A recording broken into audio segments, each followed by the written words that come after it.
Hi, folks. Chris Voss here from the Chris Voss Show.com. Hey, so we're coming to you here live with another weekday edition of our top 10 news. We don't do these on the weekends because no one's going to watch anything on the weekend, really. People go out on the weekends. Or do they? So let's talk about the top 10 news that's out.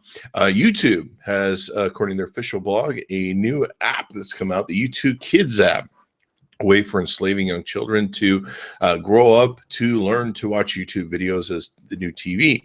Well, that's not really probably their angle. That is their angle. So it's very smart for YouTube. Of course, YouTube's the new generation TV that they watch. People sit and watch YouTube as opposed to the TV. Even I do when I sometimes sit down with a meal. I'll be like, yeah, let's go find a nice YouTube video to watch. And of course, there's plenty to watch on the Chris Voss Show. So be sure to subscribe to that. So they've come up with a specialized app designed to enslave kids. Appeal to kids, so that the kids learn at a very early age to watch YouTube videos and engage with them. So I think it's smart. I think it's brilliant. For years, YouTube's target market has been 10 to 15-year-olds. So going after the kids is definitely smart. They're definitely losing some traction to Twitch and some of the other things that are coming into the marketplace to compete with them. And I'm sure video, as it grows bigger, it's supposed to do very well in 2016 on the internet, and the phones are just moving faster and faster at delivering them. That it's going to make a huge difference for them. So very cool. The new official YouTube Kids app. Google buys soft card technology, and it's worked at a distribution deal with T-Mobile, AT&T, and Verizon Wireless. An interesting Sprint's done in there. But they're basically going to pre-install the Google Wallet on the phones, and basically Google is going after Apple Pay, which I guess this is something everyone needs to fight over, or I suppose. I don't think Apple Pay is all that great, but whatever, it seems to be, what the latest thing is for people to go after. So Google's trying to go after that in their spin against that technology. Have fun, Google. Have fun, Apple Pay, whatever. I don't know. From what I hear, Apple Pay is still a pain in the ass. You still have to sign for stuff and crap in many situations. And it seems to vary on the vendor too, I guess. So whatever. The days of just waving your phone and it's paid for. Yeah, that's still not here. Twitter's come out in support of net neutrality. I don't know why that took so long. I suppose they always did. They just decided to announce on their blog today. But they still, they want to support the FCC and their net neutrality proposal. I really don't see why we just don't leave the thing the fuck alone. Like, there's been really no problem with it the way it is now. Putting it under utility or putting it under something else sure seems like a bunch of bullshit that something can happen. Like, if you put it under utility, somebody's going to come along, some president, and like George Bush from back in the day, and be like, oh, we're against nudity in these XXX sites, so we're going to ban all porn because it's utility. We can't have porn on utilities. You don't see porn on your electricity company, do you?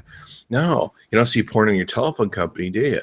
No, those are all utilities. So we need to have the porn block because under these utility rules. There's a lot of utility rules that are in the utility section they're trying to put this in that actually really fuck with this. And the FCC has been like, oh, we're not going to enforce those. And this whole thing, it almost seems like a little bit of a conspiracy going on where people are going, oh, what we're going to do is we're actually going to get everybody to put this into fucking utility so we can control it once we get it in there. But what we're going to do is fool everybody that the big companies don't want that. Don't do that. Don't put in the utility thing. I don't know. I don't really think it's a plot. I'm not one of those people, but I just don't see what the big point is that we need to do any sort of regulation whatsoever of it. Leave it the fuck alone and just let it do its thing. That's what I think.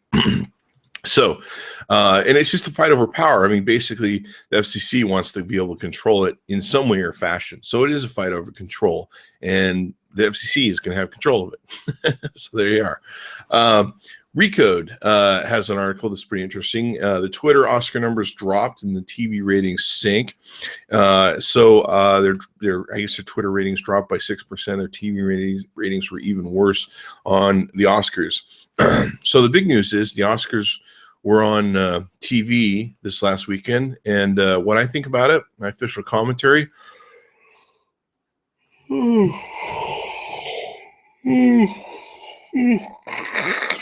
When's Better Call Saul? All right, that was my official commentary on that. So, I don't really give a shit. My dresses didn't show up for the red carpet, and so my Vera Wang and my Oscar de la Renta dresses didn't show up, and so I was unable to walk the red carpet. I had to sit home in my designer signature Walmart shorts and watch the Oscars from TV. I didn't even watch the Oscars. Give me a break. When I'm a middle-aged white male that's highly testosterone driven and I'm heterosexual, I don't watch the fucking Oscars. Give me a break. So anyway, that's our top tech news for today, 2/23/13. Now comes there. We're talking about our products that we're reviewing on the Chris Voss Show. We're working on a showcase too that should be pretty cool. So stay tuned for that. This is the OGO. This is their Apollo backpack. This is a cool backpack for the backpacking peoples of our kind in the human race. And we're going to be reviewing that. So be sure to check that out. And be sure to give us a like, subscribe to us on YouTube. Be sure to watch for the daily weekday shows we do with the top 10 news. And we'll see you next time. And the last word of advice that I have for you, save $1 every day. That's it, really. You can go now.